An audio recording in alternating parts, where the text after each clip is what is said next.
नमस्कार दोस्तों, आपका स्वागत है एक बार फिर से आपके अपने YouTube चैनल में। मित्रों, आखिर मरते हुए अभिमन्यु के कान में कर्ण ने क्या कहा था और आखिर 16 साल के अभिमन्यु ने बड़े बड़े महारथियों को कितनी बार हराया। मित्रों, जब जब महाभारत की बात की जाती है, अभिमन्यु का नाम महान योद्धाओं में अवश्य लिया जाता है।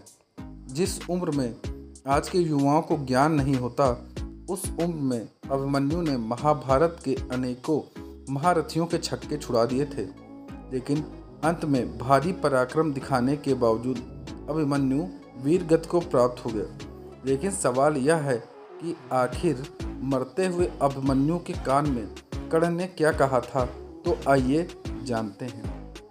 दोस्तों, ये बात है महाभारत के 13वें दिन की। कौरवों के सेनापति द्रोणाचार्य ने चक्रव्यूह की रचना की। चक्रव्यूह इतना शक्तिशाली होता है कि जो योद्धा एक बार इसमें फंस जाए, उसका निकलना लगभग नामुमकिन था। कौरवों की ओर से सबने मिलकर एक षड्यंत्र बनाया कि वो अर्जुन को इस चक्रव्यूह में फंसाकर चारों तरफ से हमला करेंगे और अगर अर्जुन मारे जाएंगे तो पांडव अपने आप युद्ध हार जाएंगे। लेकिन उस चक्रव्यूह में अर्जुन नहीं फंसे, बल्कि उसमें फंसे खुद उस चक्रव्यूह को भेदने पहुँचे अभिमन्यु।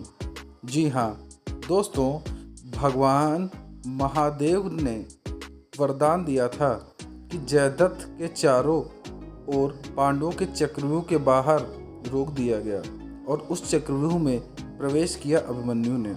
जैसा कि हम सब जानते हैं कि अभिमन्यु ने सुभद्रा के गर्भ में ही चक्रव्यूह के अंदर प्रवेश करना सीख लिया था और उन्होंने इसी का फायदा उठाया और वो चक्रव्यूह में प्रवेश कर गए। उन्होंने न सिर्फ गुरु द्रोणाचार्य बल्कि कृतवर्मा, कृपाचार्य, कर्ण, दुर्योधन सभी को परास्त कर दिया था। चक्रव्यूह में घुसते ही उन्होंने हाहाकार मचा दिया। उन्होंने द्रोणाचार्य के धनुष को काट दिया। देखते ही देखते कर्ण के ऊपर 8 और कृतवर्मा के ऊपर 5 और शकुनी को 22 बाण मारे। यहाँ तक कि दुर्योधन, दुशासन और कृपाचार्य ने जब अभिमन्यु को देखा तो इनकी हिम्मत नहीं हुई कि वो अभिमन्यु का सामना कर सके।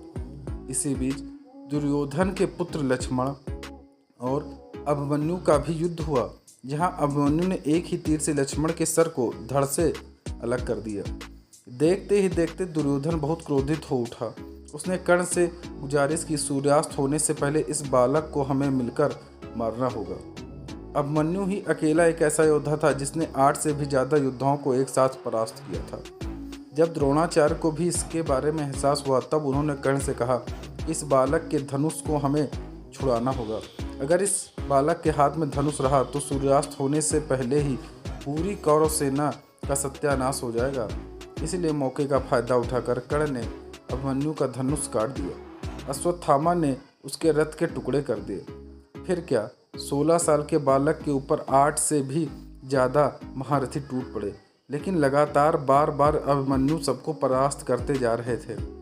उसके बाद सभी महारथियों ने एक एक कर अभिमन्यु के ऊपर कई सारे बाण छोड़ दिए, जिस वजह से अभिमन्यु लहूलुहान हो गया। लेकिन फिर भी उन्होंने रथ का पहिया उठाकर युद्ध शुरू कर दिया और तब ही वो क्षण आया जब अभिमन्यु के समक्ष पहुँचे स्वयं कर्ण, और कर्ण ने उन्हें धराशाही कर दिया।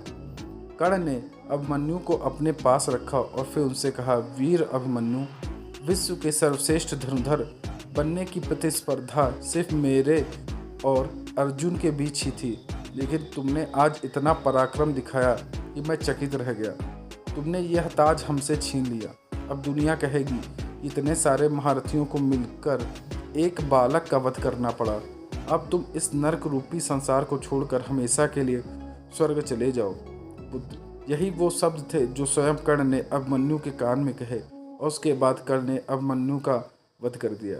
इस तरह एक महान योद्धा जो मात्र 16 वर्ष का था, जिसने कौरवों के 8 से ज़्यादा महारथियों को धूल चटा दी, अब वह स्वर्ग की ओर प्रस्थान कर रहा था।